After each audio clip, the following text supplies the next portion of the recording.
Good evening, everybody. We're looking at our LAX camera, and tonight we're talking about the winds, not so much reaching LAX. In fact, tonight we've seen the winds start to change, and it's going to mean for a pretty strong Santa Ana wind event for tomorrow. Right now, I want to talk about the watches and warnings. There's a fire weather watch, or fire weather warning, I should say. That's a red flag warning, you might otherwise know it as.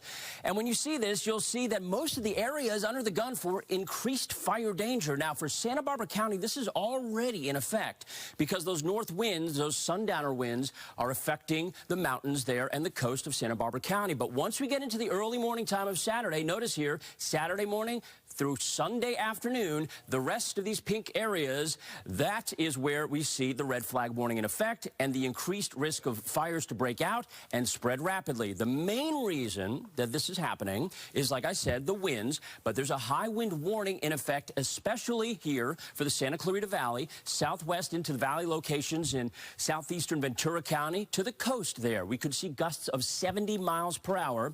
That is already in effect, and it goes until Saturday at 3 p.m. That's quite a stretch of some very strong winds. Elsewhere, there are wind advisories that are in place for the same time frame. But if you look at the current winds, you might say, well, those aren't very strong, Jonathan. 29 Whitaker Peak.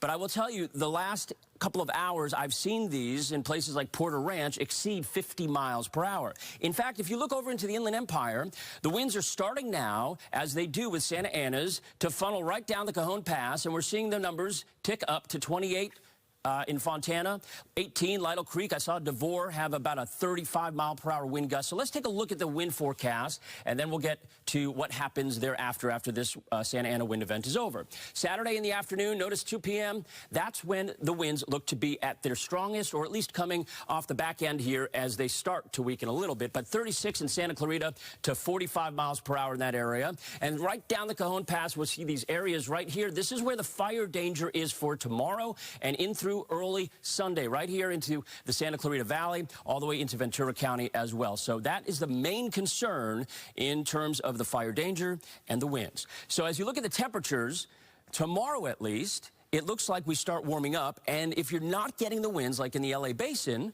you're going to have a great day. Temperatures are going to be average. It's going to be a really nice one. But unfortunately, we have to contend with the risk of wildfires to break out. When you look at the fire danger, the big risk is the spread of any fires that do spark up to spread rapidly. That, of course, would be problematic. Here we go on the 7-day outlook. Notice the temperatures through the weekend start warming up with those offshore winds. And then as we get into the work week, we see things cool down just a bit before they warm up again at the end of the work week. Same with the mountain spots, especially windy there. And then going into Monday, things actually become pretty pleasant for everybody. That's your forecast for tonight. Have a good one. Toss it back to you.